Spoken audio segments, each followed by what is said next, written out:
Good evening, everyone. My name is Mohammed Altaf. I'm the chair of the branch. Welcome to this second in the series of talks on digital transformation run by Kuldip Sandhu. Today's talk is on use cases of robotic process automation. Today, automation is ever increasing, and I guess more so in the current environment, where companies are looking to probably save in the long term.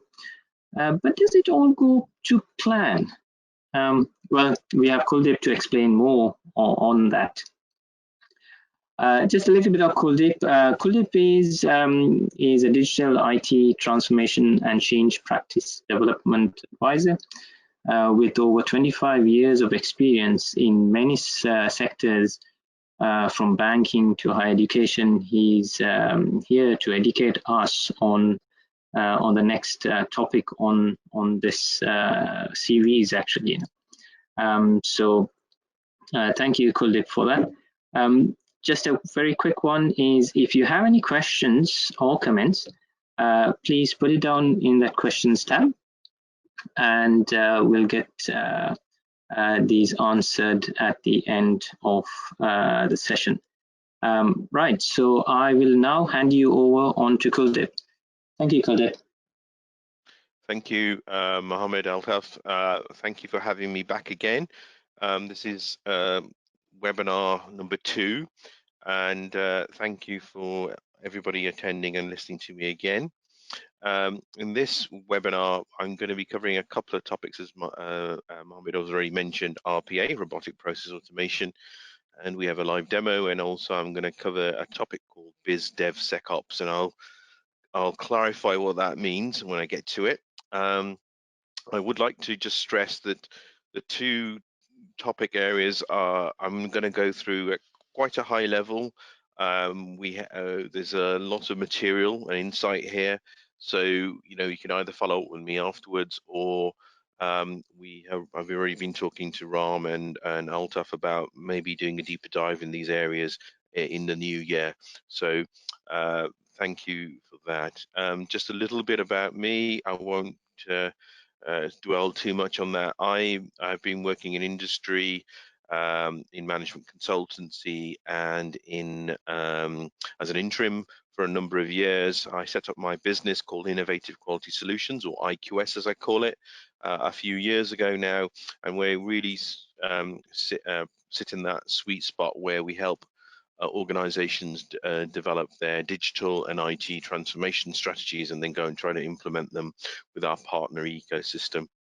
And I have a little bit of a strap line here. We solve digital and IT transformation problems you don't think can be solved. And you can see there's a number of logos there with companies I've either worked for or clients I've worked for. I've worked in public and private sector, and plenty of business, IT, and more importantly, that transformation experience. I'm just going to quickly tell you about the series. We did webinar 1 on the 5th of November, and we covered digital transformation and IT function transformation. I'm going to do a quick recap of that, and then I'm going to move into today's topic around RPA and BizDevSecOps. And in January, there's going to be a bit around technology trends for 21, and I already have some of that content. And I'm also going to be talking about organizational change management to supplement the series. But that's next year. Today, as I said, I'm doing a bit of recap from the 5th of November, then into RPA. And as you can see, I've broken it down into bite-sized chunks. I'm going to give you some reason why I'm talking about RPA, what is RPA, the project benefits and challenges, and I've got a demo. I've got a video which shows you business process management and RPA in action. And from a BizDevSecOps, I'm going to be talking about what it is, the key pillars that underpin it, the maturity model that we've developed for a few years ago, and the benefits of this technique from an IT perspective. And I'm going to go through a couple of case studies to kind of bring that to life, and then try to wrap it up with key webinar takeaways. Hopefully they'll leave us some time for Q&A. If it doesn't, as I said, we can always follow up and do a deeper dive as I suggested before. So quick recap from the 5th of November. I wanted to show you some data that I've got from October from McKinsey, and what McKinsey quite vividly have kind of shown, and hopefully everybody can see this slide. They can see that COVID has had a significant impact on business. There's in the rows there's a number of initiatives that have been accelerated as a consequence of COVID-19 impacting organizations. For example, remote working, the survey results suggested that organizations were saying it could take up to 454 days. Actually, some of them had to do it in 10 days. So that's an acceleration factor of 43. And as you go down that list, and I'm not going to read them all through, but what you can see is COVID. In pre-COVID, we had technology adoption accelerating at an exponential pace. Along comes COVID-19, the pandemic hits. We need to work remotely, we need to work digitally, we need to satisfy customer demand online and bring in new technologies and operations. And you can see the rapid acceleration of businesses doing that digitization. For this presentation, I'm going to focus on RPA and BizDevSecOps, and they, as you can see in the blue lozenge there, they sit quite neatly in the advanced technologies in operations space. What does digital transformation, let me just move on. Digital transformation is about reinventing your business model, and this slide just shows you that you continue to, and organizations have pivoted their business models to ensure that they're meeting their customer need and thinking about the cultural change in the organization from current state to future state, solving their business problem as they go along. And those of you who think digital transformation was years away, stand corrected. I have a quote from one of my a vice chancellor at a university who said to me that their 5-year digital strategy, they've executed that in 6 months. COVID-19 has been an absolute, whilst a massive health challenge from a technology and transformation point of view, it's just accelerated the pace of organizations galvanizing to becoming digitally focused. There's a few still with their heads in the sand and some kind of being protected organization, but the majority are being really galvanized by it. Digital transformation, just as kind of a setting the scene, is around how you reinvent your business model to enhance your customer experience, enable growth and aid efficiency, and technology can act as that source of competitive advantage, differentiation for your organization. I think that one of the key lessons from COVID-19 has been technologies, and you need technology to give you business resilience in operations as well as in frontline working, but it also can give you differentiation if you experiment and develop the right product features and functions going forward. With that said, I'll move into RPA. RPA stands for Robotic Process Automation. Why RPA? Why has RPA come to the fore? It's been around, I think, mainstream for a couple of years now. As you can see on the left-hand side, some data, again, a survey that I captured in April, just after the pandemic hit in the UK. And you can see the red dotted line. These are data points from senior CIO, senior IT leaders, and they said they very much said that there's going to be significant investment in RPA.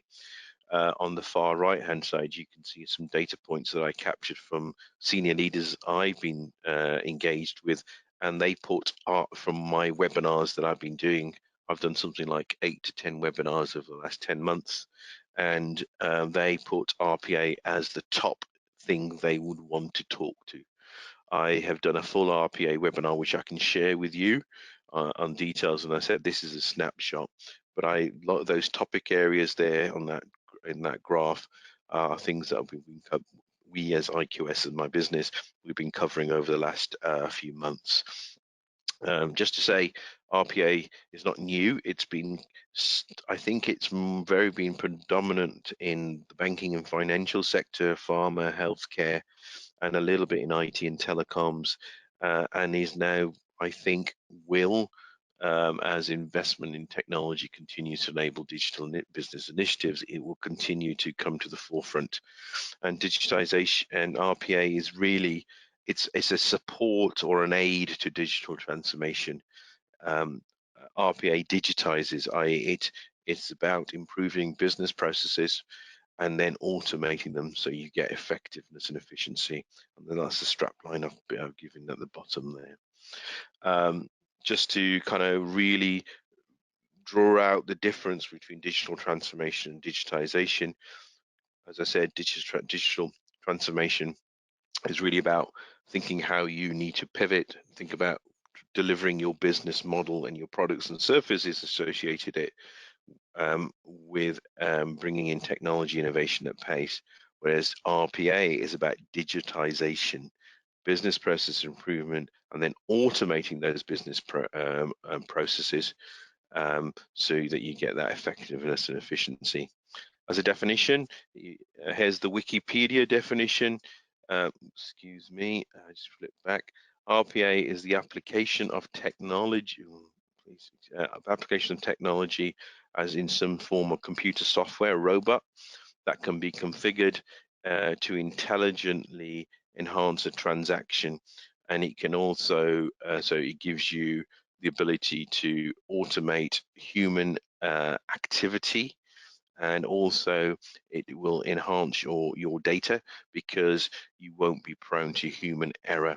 And that's one of the key reasons why organizations are now really moving towards using RPA. There's two kind of key, I would say, leader platforms in this space, Prism and UiPath. And the RPA is really enabler because it can give you, if it can give you the efficiency, and it can allow you to do things quicker, faster, better, and that can free up time. And that's important for technology and IT departments, because if you get freed up time, you can get the IT leadership and teams can focus on more higher value activities and things that the IT function might want to focus on, more on innovation to aid the differentiation for the business and end users and customers, rather than on mundane manual tasks. And some of the kind of manual mundane tasks I'm talking about could be in a finance department for PO processing, or it could be in the HR department when you're just sifting data into an HR system. It could also be you're deploying RPA in your contact center, where you as a contact center receptionist, you're able to talk to a client, and as you're talking to that citizen or resident, for example, you could be pulling up systems, and in the background the robots could be picking up data and information from various systems and bringing it into one single pane of truth for that receptionist, while the receptionist is talking to the citizens, and you're then able to kind of better answer some of the queries and doing the first level triage with that citizen residents in a contact center. So it's all about automating maybe high volume, low value tasks, but it can also be about automating high value, high demand tasks as well. And that's one of the challenges with RPA. It's about choosing the right processes to automate. And on this slide, what you can see are some of the pros and cons and some of the success factors or failures in RPA. One of the challenges has always been to really think about a long-term RPA strategy that feeds and aligns with the IT and digital and corporate strategy. I've seen RPA not work in certain sectors or certain organizations because it's been brought in by senior executives and it's alienated the IT department. It's probably sometimes I've seen it move too fast, and people When you move too fast, people become resistant to it.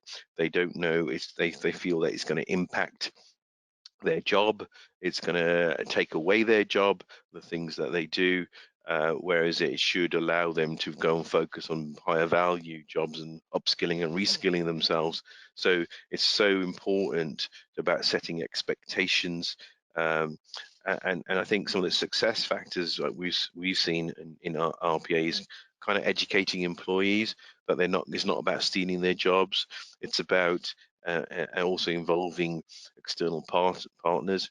Last year, when I was working in the events industry, we brought in a third-party consultancy to really develop a business case around this, showed the ROI, so people at senior level were bought into it, and then also talking to all stakeholders that were likely to be impacted by it, putting that at ease, and think it's so paramount and so important to have a well-defined RPA strategy and sponsor in place in the organization. And people know what they're doing when they do putting in RPA, because it requires technical skills, it needs process skills, it needs workflow mapping skills, and making sure. And I think the most important thing, whilst not other things are not, I'm not saying other things aren't important, is selecting the right processes. Is the making sure that you kind of start automating the right areas to give you real success in the small part of the business, because then you can sell the benefits and then things can mushroom, and that's so important. The benefits are plentiful. Here is an RPA maturity model that we've developed, and here's different levels of RPA maturity that you can go on from 1 to 5, and the benefits are quite explanatory there. You can it allows you to become more agile in terms of managing resources. If you can free up time, you can focus on, there's less rework, you can focus on other parts of delivery, you can speed up the processing of transactions, and that's really important. And the other thing is, because it's a robot, it's not prone to human error, and it's not gonna argue with you. It's just gonna keep on doing the task. People who do mundane tasks day in, day out are likely to become prone or error prone, because it's so monotonous, and therefore they can get distracted, and a robot won't. The other thing that you can get from putting in these kind of robotics in place is actually starting to standardize processes. RPA, you only automate processes that are well defined, and what RPA will do is force you as an organization to think about your IT processes and your business processes. And if you haven't got standardized processes with well-defined touch points and handoffs, it can become cumbersome, especially it actually probably means that it's not a candidate for RPA. And also, I think if you program your robot to do those manual tasks well, it can really give you good data hygiene and reuse. And as I also said, the efficiencies can translate into cost savings or FTE cost savings with time. Okay, I'm going to now see if this works. We've got a little demo. I've got a video which is about 6-7 minutes, which shows you RPA in progress. And I work with a third-party implementation partner called Simbox, and Simbox put this video together for us. They are RPA business process management specialists, and they, excuse me as I just try to get to the right area, they are very much been working in the media, telecoms, industry sectors, and UK and US and Middle East and Africa focused, and they really have developed this BPM business process management platform, which is very low code or no code, and they effectively can manage, map out those business workflows, and then automate with RPA. So I'm gonna try to get this video working now and to show you RPA in action. So watch the flow as we go from CRM into an orchestrated API integrated model for sales. And as the workflow gets implemented, then we'll kick off an RPA robot to do the low-level manual tasks. And at the end, what you'll see is some of the benefits from doing this technique. And Altaf, can I ask you just to give me a hands up or a notification that you can hear the video as I play it? I'll do that. I'll do that. Okay, I'm kicking off now.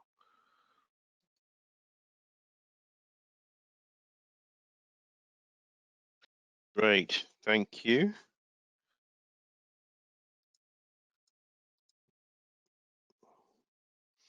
Just trying to get out of this now. Use the share pane on your screen. Share. Altaf, can you hear me? I can. I can't see your presentation as yet. Yep, it says use the sharing pane to show your screen. So where's that? It's probably right at the top of that menu.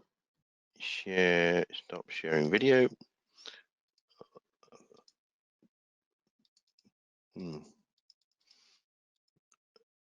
Sharing, okay. Not sure. I need to escape. I'm having trouble getting out of this.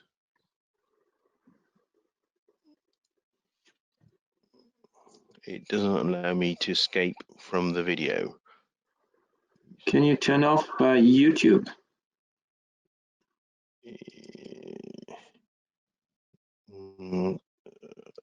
It seems to have frozen. Okay.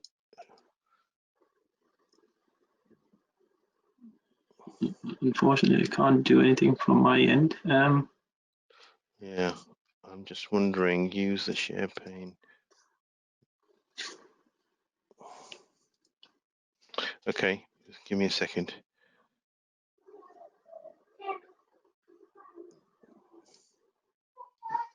I don't want to end the session either.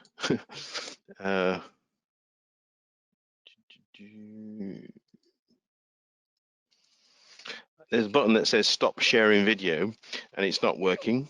So it's really annoying. And I can't seem to adjust the escape.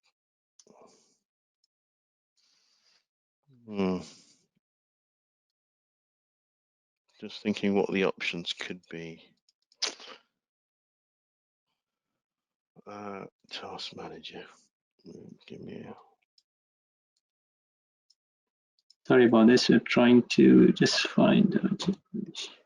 The thing is, if I leave the webinar, can I come back in? No, you can't. Yeah, Okay. no, I think that might be a little too. Yeah, I don't want to do that. Why don't you just, I guess, talk what you wanted to say in your presentation? Just go for it. Yeah, it's a bit annoying because there's a lot of content to present.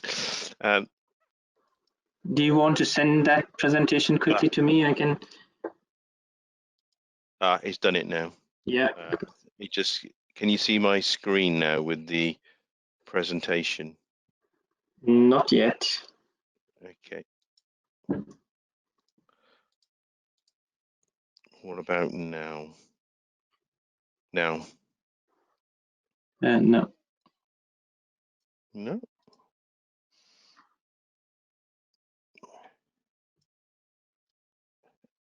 I seem to be okay. Show screen. That's it. Yeah. Yep. Sorry about that. It's things froze on me. Apologies. So I'll crack back into it if you don't mind. Is that okay? Go for it. Okay, so just to that's the end of the RPA piece. Hopefully, just to summarize, that's given everybody a good feel of that was a kind of a live demo of RPA in action with business process management and some of the value and the benefits that you can get. I would strongly suggest that you need to choose the right processes, make sure that they're well defined, and therefore making the right selection to automate them.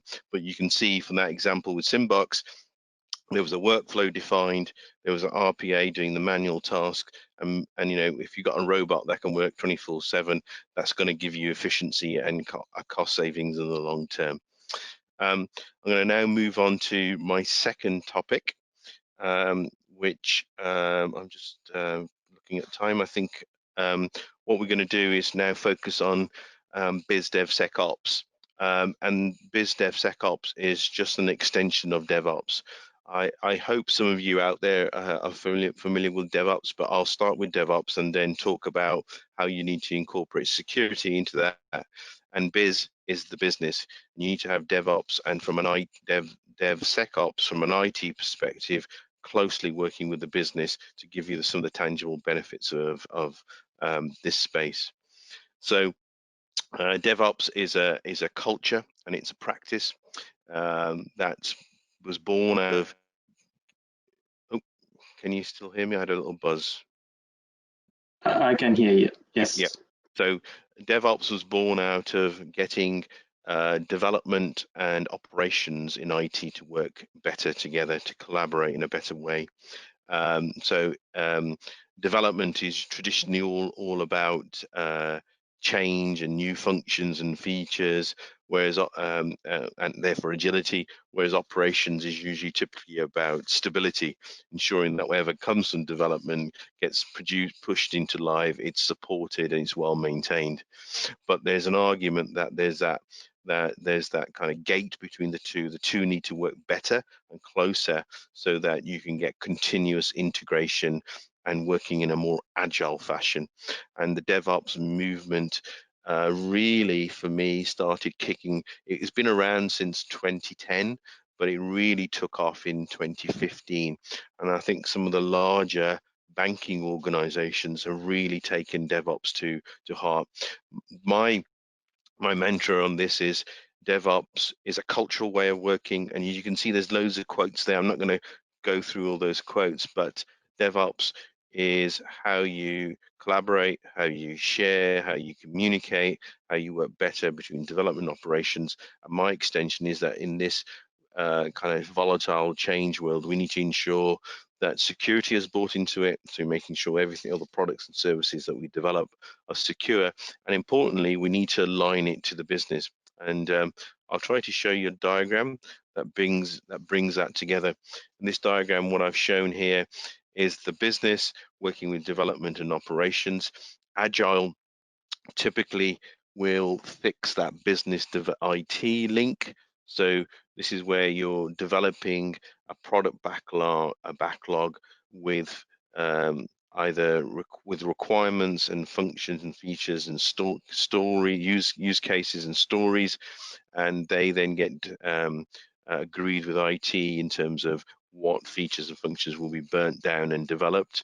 And development are working very closely with operations in that DevOps way to ensure that those functions and features are introduced into the live environment in a secure and safe way. So you need the business, development, and operations working together, hence the term BizDevSecOps. And this diagram is a way of sort of bringing all that together. But on top of that, you still need to have your strategies and your visions and your leadership giving you the purpose of why you're developing your products and services. And the reason that I wanted to show you this diagram around BizDevSecOps is because we, in organizations, we typically organize ourselves in verticals. We'll have vertical functions with vertical staff working in virtual departments. And actually, I think that's a little, and mixing that into a kind of a matrix model. But what I actually really should be focusing is on products and services that cuts horizontally, and getting those teams incentivized to be developing those products and services and the outcomes you want from those products and services in a horizontal way. And for me, it's about getting business and IT and operations working in that collaborative way. And let me just give you an example of that. How would you do that? Well, you need to think about all your component stakeholders. So I call this the cookie cutter diagram. You've got your security infrastructure development, you've got business, your data, your enterprise apps, your architecture people, all focused in teams, working collectively, reducing waste, communicating together, and sharing knowledge and automating things in a DevOps way. The way that you do that is typically you pick one project and you think about these fragmented teams and you get them to coalesce. You still need your agile way of working, you still need your lean and your DevOps, and you still need your IT service management and your processes, your IT service management processes to give you that governance. So, and those ITSM processes are prime for automation. Again, automating processes is one of the mantras of DevOps. And as you develop that, coalesce in that kind of bubble there of those teams, with those all working together with your defined ways of working, you're starting to develop your continuous integration, continuous development pipeline. And what you can then also think about is your tools that you had in your software development lifecycle, how you're going to automate those to give you that more agile, kind of more leaner business service. The BizDevSec model that we've developed is based on 6 pillars. It has those 6 traits of, and it's based on the foundations of DevOps, i.e. the CALMs, i.e. culture, automation, lean IT, measurement and sharing. And just to quickly go through those, culture is all about making sure that people are empowered with the right ways of working. They know the right behaviors, they've got the right strategies, and leadership are supportive of the culture of experimentation and automation, reducing waste. Automation is about developing that continuous integration and development pipeline. So you're doing it in smaller chunks. They're more agile, they're more visible, they're more transparent, and they're smaller, and therefore you can release quicker. And that gives that principle of lean IT, where teams are continually developing function and features and release changes and releases in small bite chunks, and we're moving away from service level agreements to expectation level management, XLAs, where you're having expectation management about products and services with the business. You still need your leadership and strategy, as I talked about. And then there's also this concept of sharing in DevOps, where you have a shared platform of collaboration, you're building knowledge bases, and they're all discoverable, and lessons are learned. There's retrospectives going on, and you're ensuring that the team are learning and people getting coached and mentored. And finally, measurement. Measurement's really important. Some of the key measurements are how fast do you deploy into production. There's typically in a waterfall organization, releases, there's major releases, and they happen once a year or 6 monthly. But we are now getting into a world where technology is evolving so fast. We're developing chunks of software that gets released not just daily, but we're talking about hourly, and measuring mean time to restore, so that there's if those changes or releases fail, you can fail quickly and have a backup, and you can back out that change, and therefore your mean time to restore is kept as a minimum. And you want to reduce your failure rate, and you want to increase the commitment or the lead time for code commitment to deployment increases. We have a little maturity model that we've also developed around BizDevOps, and you can see in the six dimensions that cover strategy, leadership, culture, automation, lean, and measurement. And there's a sequential ladder to go up levels 1 to 5. you kind of build leadership supports that culture of iterative change. You standardize in your ITSM processes and you think about automating them. You get that alignment, that horizontal alignment I talked about, rather than that vertical matrix type organization. And you start thinking about your value streams. And value streams tend to be where across your product and service are the touch points from departments and functional groups, and how can you reduce those touch points by eliminating waste or automating things. And then ultimately you can become aligned to the business, and you bring about IT agility, and that goes up the ladder, the maturity curve there. Some of the findings around DevOps. Here's people who've worked in the DevOps world will know of the DORA report that comes out each year. This is a little bit of an extract, and what this is showing is where those high-performing organizations are better able to release software something like 200 times faster, more deployment, 106 times faster, 208 more times. So delivering software quickly, reliably, safely, so that you're bringing about that transformational change. You're enhancing speed and agility, bringing about that change and performance of IT aligned to the business needs. And I think this also helps with staff morale and productivity, and it can give you better work-life balance. Because if you're constantly reworking and you're fixing several incidences, that can be you're in a really kind of culture of rework that can really burn you out, where you want to be constantly innovating and releasing changes in a more productive way. And I think this technique has proven that. And there's also some of the other things that you can do is actually bundle changes in smaller chunks. And I'm going to give you a quick example of how we've introduced faster, quicker change mechanisms in an organization.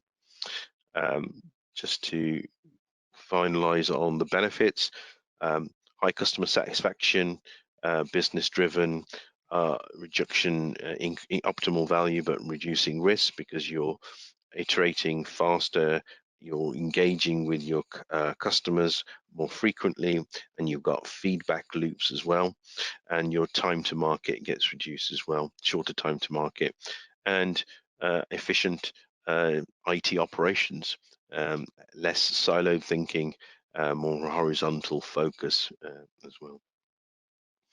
So I'm just going to now go into a couple of case studies which should take us a few minutes, and then I'll try to open it up to questions as well. These two case studies, whilst they're separate, they're focused on change management. The first one, I was working at British Transport Police a couple of years ago, and we introduced ITIL-based change management processes. And I think DevOps needs to work and does work with ITIL and service management. We've always got to remember that if you don't have a process, it's not repeatable if it's not defined. And if it's not repeatable, you can't measure it, and you won't be able to automate it. Processes that cannot be measured cannot be improved, and that's so important to ensure that we know what our IT processes are, but then we work in a culture of DevOps and Agile to ensure that productivity at the same time. So what we did, we use ITIL best practices to think about what change process would be, from creating a change, assessing it, authorizing it, and implementing and reviewing it. We mapped out the as-is. Here's the as-is process from the phases of creating, assessing, authorizing, and so forth. And then some of the actors that were involved, from the change owner, the change management owner, and then what happens at the CAB. Most people should be familiar with the CAB, or the Change Advisory Board, who helps accept and approve, reject changes. And that can be quite a bureaucratic process. So the types of change that we said that process doesn't really align with best practice. we said we need to think about change in a different way. We need to think about standard changes. And here in this slide, I've got a little pyramid that shows the different types of changes and the impact that they can have, and priority and risk associated with them. So there's typically standard changes, there's minor changes, major changes, and project changes and emergency changes. And the ones I want you to kind of hold in your mind are those standard changes and minor changes. If you can work with standard, pre-approved, or low impact risk, less complex changes, you can do more of those quicker. That can give you that agility. And that's what BizDevSecOps is focusing on. Automating processes, fixing change, bringing in changes quicker, faster, better, so that you get less rework, it's more transparent, there's continuous feedback loops with your client and customer, and you can implement them because they're a lower risk. And that agility way is the world of DevOps and how it works with within operations and within the business. And the CAB kind of covers more of the major and larger changes. So we then mapped out the 2B process. We introduced what those different types of changes were. We introduced what change management was and how it fits into emergency changes and the CAB and minor, major, and project changes. So that was kind of an example of how to develop best practice processes.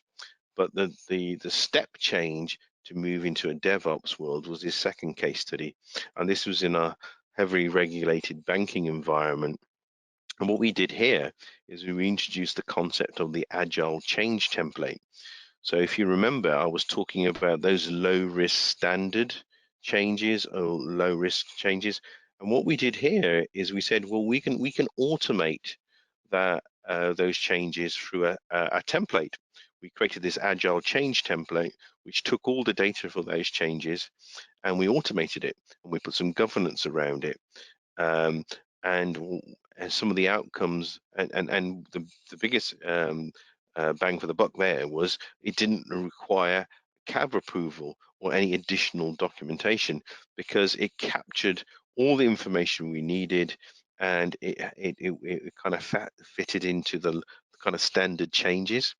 And what happened is, as you can see, some of the benefits, the outcomes there. The Agile change process was running for 18 months. We reduced the change lead time from 5 days to 15 minutes. Some of the application teams where these changes were being introduced were able to release 8 times more frequently, and 18% of releases started using that the accelerated change template, and that was 10% in 2019. But we finished our work in 2019, and we're not quite sure where that's gone now yet. But then there was 220 releases per month rather than 160 before that, and typically high priority 1 instance per month were reduced. We're only getting 1 per month, P1s and P2s, and this obviously gives you significant cost savings per release, excluding the benefits of going to faster market. So there we used automation to enhance the change process, removed the governance in terms of needing around a CAB, and bringing those changes in quicker, faster, better to give the better quality and agility from IT aligned to the business needs. I'm going to quickly wrap up. As I did say, there's 2 topics here. Here are some of the key takeaways. If we go back to the beginning, what we said, that is COVID-19 has accelerated the adoption of digital technology business initiatives. RPA can and has shown to have proven benefits around automating low value, high volume, or high value, high volume tasks within the business to drive that efficiency and productivity. If you combine it with business process management, it will help you drive that business efficiency and productivity. You can RPA will also force you to standardize the way you work in your processes. That will help with compliance and regulations, and will reduce that manual error and give you higher data quality. And I think RPA, if you develop a full-blown strategy, aids IT and digital transformation. Moving on to the BizDevSecOps area, I think it's proven now that many high-performing organizations have got significant benefits from adopting DevOps, such as that increased delivery, visibility, enhanced customer satisfaction, reduction in risk, and being efficient in their IT operations. BizDevSecOps is just an extension of DevOps with the security elements and aligning to the business. And it really does help you transform and bring about that alignment between business and IT. I introduced you the 6 pillars of the maturity model for BizDevSecOps. It covers the CALMS kind of principles and includes leadership and strategy and change elements. And I think you can we've used that maturity model to undertake service assessments and to baseline where you are on that journey. And I think it's, just to conclude, I think it's really important to have your IT function working with the business in this area to bring about that cultural mindset of agility, speed, delivery, and getting the IT lead, not only the IT leadership, but the business understanding the value and the benefits of that transformational change. With that said, I am going to stop and take questions and hand over to Altaf. Thank you, Kuldip. Thank you very much for that. We've got a question here. What skill sets are required for end users to make new automated processes? Just can you repeat the question? What skill sets are required for end users to make new automated processes?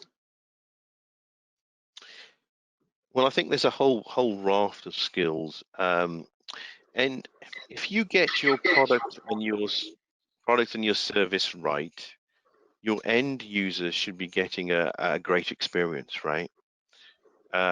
So what I mean by that is you need to be I think IT people and technologists need to be thinking about the end user experience for whatever systems they're developing.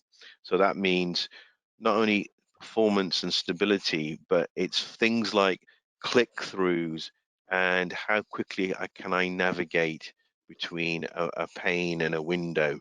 So I think the skill sets we should be thinking about the skill sets required in IT and technology and in business to be able to develop that experience, IT experience, so the end users get that benefit and value. So users, when they open up a system, you can log on quickly. It gives you, it's secure. You can move from window to window efficiently, so there's high usability. So I think the skill sets question is really about having understanding what the customer journey is, having the technical skills around developing and working with end users to understand their requirements and breaking them down and then showing them those features and functionality as you develop that product or service. So it's a whole gambit of stuff: business analysis skills, technical skills, relationship skills, requirements gathering, facilitation skills. It's a whole gambit of things that that you need from a technology and business perspective to give you that end user experience, I think. Thank you. I'm conscious of the time, just very quickly. In your experience, how would you decide what to automate first?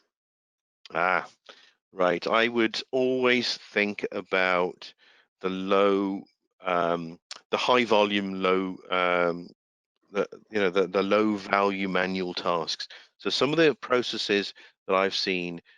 So one of the projects I did last year was in a finance system, and we were focusing on processing purchase orders and invoices, because the finance analysts, these are kind of mundane tasks that you can move data from one window to another.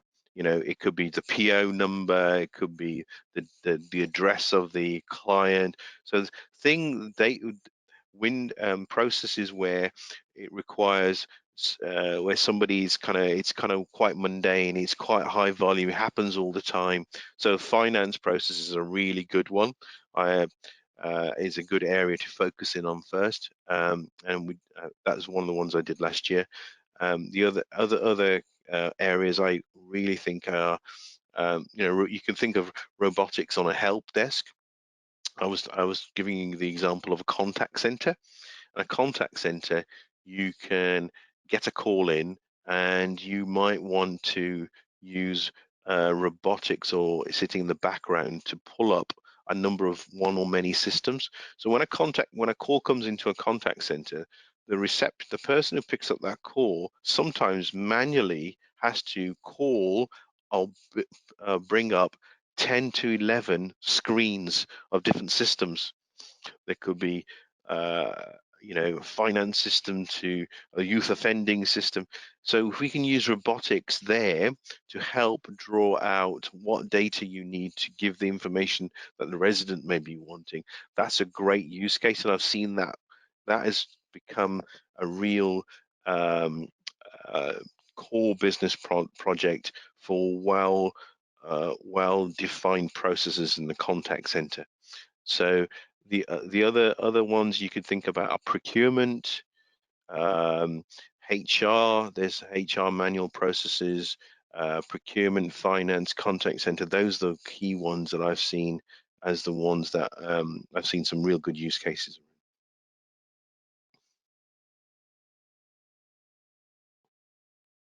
Sorry, yes. Thank you, Kuldip. Just conscious of the time. Great talk, Kuldip. I think a lot to take in there, I guess, particularly with the future, isn't it?